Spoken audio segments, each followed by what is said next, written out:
नमस्कार। आज हम मध्य पूर्व के तेजी से बिगड़ते हालात पर बात करेंगे। खबरें काफ़ी चिंताजनक हैं और तनाव एक बड़े टकराव की तरफ बढ़ता दिख रहा है। हमारे पास कई समाचार लेख हैं, विश्लेषण हैं, एक्सपर्ट्स की टिप्पणियां हैं, जिनसे पूरी तस्वीर समझने में थोड़ी मदद मिलती है। अमेरिका के ईरान पर हमले, फिर ईरान और इसराइल के बीच मतलब सीधी जवाबी कार्रवाई, संयुक्त राष्ट्र में भी काफ़ी गर्मागर्मी हुई।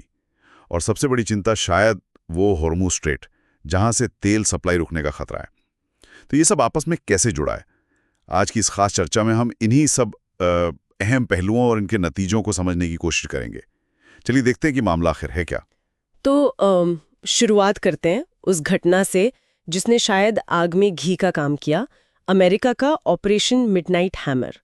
खबर है कि अमेरिकी B-2 बॉम्बर्स ने ईरान के 3 मुख्य परमाणु ठिकानों को निशाना बनाया, फोर्डो, नतान्स और इस्फहान। और राष्ट्रपति ट्रंप का दावा है कि ये ठिकाने पूरी तरह तबाह हो गए हैं।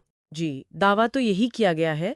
और ये कोई छोटे मोटे हमले नहीं लगते। खासकर फोर्डो की बात करें, जो ईरान का एक अहम मतलब अंडरग्राउंड परमाणु केंद्र है, वहाँ भारी नुकसान की खबरें हैं। IAEA यानी अंतर्राष्ट्रीय परमाणु ऊर्जा एजेंसी, जो UN की निगरानी संस्था है, उसने भी जिक्र किया है कि जमीन में गहरे घुसने वाले हथियार इस्तेमाल हुए होंगे। सैटेलाइट तस्वीरों में भी बड़े गड्ढे दिखे हैं। अच्छा। तो ये स्थिति की गंभीरता दिखाता है। बिल्कुल। और ईरान की तरफ से भी फौरन जवाब आया। सुनने में आया कि तेल अवीव, हाइफा, यरूशलेम जैसे इजरायली शहरों पर मिसाइलें और ड्रोन दागे गए। पूरे इजराइल में सायरन बजने की खबरें थीं। हाँ। बिल्कुल। और फिर इजराइल ने भी पलटवार किया। ईरान के अंदर हवाई हमले किए गए। कुछ रिपोर्ट्स तो ये भी कह रही हैं कि तेहरान की एवन जेल जैसी सरकारी इमारतों को भी निशाना बनाया गया। एवन जेल? अच्छा। हाँ, और वहां से कुछ राजनीतिक कैदियों के छूटने की भी अपुष्ट खबरें हैं। मतलब अब ये लुका छिपी वाला खेल नहीं रहा। सही कहा। ये तो सीधा आमना सामना हो गया। बिल्कुल, सीधा टकराव। इस सबके बीच सबकी नजरें थी संयुक्त राष्ट्र सुरक्षा परिषद UNSC की इमरजेंसी मीटिंग पर। वहां क्या माहौल था, कुछ पता चला? माहौल जैसा कि उम्मीद थी, बेहद तनावपूर्ण था। रूस, चीन, पाकिस्तान, इन देशों ने फौरन युद्ध विराम का प्रस्ताव रखा। लेकिन अमेरिका अपने हमलों को डिफेंड कर रहा था। उनका कहना था कि ये ईरान के परमाणु कार्यक्रम और उसके इजराइल विरोधी रवैये की वजह से जरूरी था। रूसी राजदूत ने तो इसकी तुलना 2003 के इराक युद्ध से कर दी। कहा कि अमेरिका ने इतिहास से कोई सबक नहीं सीखा। ओहो। और चीन ने भी बल प्रयोग की निंदा की, बातचीत पर जोर दिया। तो काफी गर्मागर्मी रही वहां। हाँ, लग तो रहा है। यानी दुनिया इस मुद्दे पर काफी बटी हुई नजर आ रही है ना? हाँ, साफ तौर पर। देखिए, रूस और चीन तो खुलकर ईरान के पक्ष में दिख रहे हैं। अमेरिका अपने स्टैंड पर अड़ा हुआ है। यूरोपियन यूनियन है, जर्मनी है, ये देश तनाव कम करने की बातचीत की अपील कर रहे हैं। जापान ने भी चिंता जताई है। और उत्तर कोरिया? हाँ, उत्तर कोरिया ने भी अमेरिकी हमले की आलोचना की है। दूसरी तरफ अमेरिका ने अपने नागरिकों के लिए दुनिया भर में एक चेतावनी जारी कर दी है।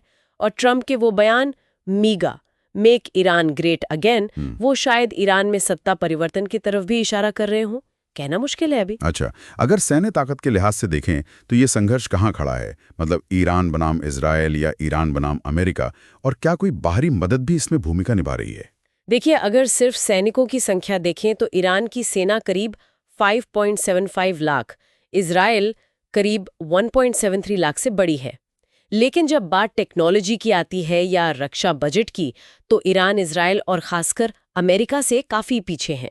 इजरायल के पास आयरन डोम जैसा उन्नत मिसाइल डिफेंस सिस्टम है, उनकी साइबर क्षमताएं मजबूत हैं, और ये भी माना जाता है कि उनके पास अघोषित परमाणु हथियार भी हैं। अच्छा। और बाहरी मदद की बात करें तो हाँ, फाइनेंशियल टाइम्स की एक रिपोर्ट आई थी कि चीन ने शायद जनवरी 2025 में ईरान को 1000 टन सोडियम परक्लोरेट भेजा है। Sodium perchlorate? वो किस काम आता है? वो रॉकेट फ्यूल बनाने में इस्तेमाल होता है। तो अगर ये रिपोर्ट सही है तो ये बाहरी मदद ईरान की मिसाइल क्षमता को जरूर बढ़ा सकती है। ये तो बड़ी बात है। अच्छा, अब एक और बड़ी चिंता जो सामने आ रही है, हॉर्मुज़ जलडमरू मध्य। ईरान इसे बंद करने की धमकी दे रहा है। ये कितना गंभीर हो सकता है? ये बेहद बेहद गंभीर मामला है। हॉर्मुज़ स्ट्रेट को आप दुनिया की तेल धमनी कह सकते हैं। हाँ, सुना है। दुनिया का लगभग 20% तेल और गैस इसी पतले से रास्ते से गुजरता है। ईरान की संसद ने तो इसे बंद करने को मंजूरी दे दी है, पर आखिरी फैसला उनकी सुप्रीम नेशनल सिक्योरिटी काउंसिल लेगी। लेकिन अगर ये बंद हो गया तो? अगर ये रास्ता बंद होता है तो आप सोचिए, वैश्विक ऊर्जा बाजार में तबाही मच सकती है। तेल की कीमतें कहाँ जाएंगी कहना मुश्किल है। यूरोपियन यूनियन ने भी इसे बहुत खतरनाक कदम बताया है। और भारत के लिए इसके क्या मायने होंगे? हमारे लिए तो ये बहुत अहम है। बिल्कुल, भारत जैसे देश के लिए जो अपनी जरूरत का ज्यादातर तेल बाहर से मंगाता है, ये बहुत बड़ी चिंता की बात है। हुर्मुस बंद हुआ तो तेल महंगा होगा, हमारा इंपोर्ट बिल बढ़ेगा। और सिर्फ तेल ही नहीं, हमारी जो महत्वपूर्ण कनेक्टिविटी परियोजनाएं हैं, जैसे चाबहार बंदरगाह या वो भारत मध्य पूर्व यूरोप कॉरिडोर आईमेक, उन पर भी असर पड़ सकता है। हाँ, सही कहा। और लाल सागर में जो पहले से तनाव चल रहा है, उससे शिपिंग की लागत और समय तो वैसे ही बढ़ा हुआ है।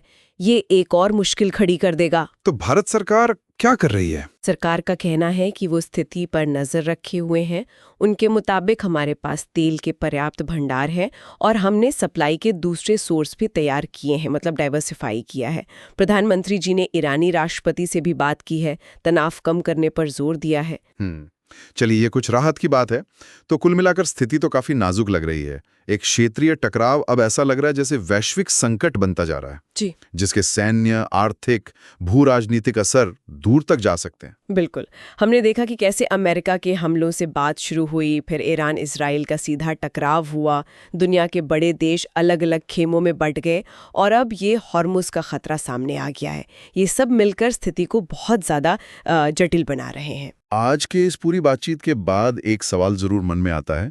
ये जो सीधा टकराव दिख रहा है और दुनिया में जो ये ध्रुवीकरण बढ़ रहा है, इसके चलते क्या हम आने वाले समय में मध्य पूर्व के शक्ति संतुलन में या जो पुराने गठबंधन है उनमें कोई स्थायी बदलाव देखने वाले हैं? ये सोचने वाली बात है बिल्कुल।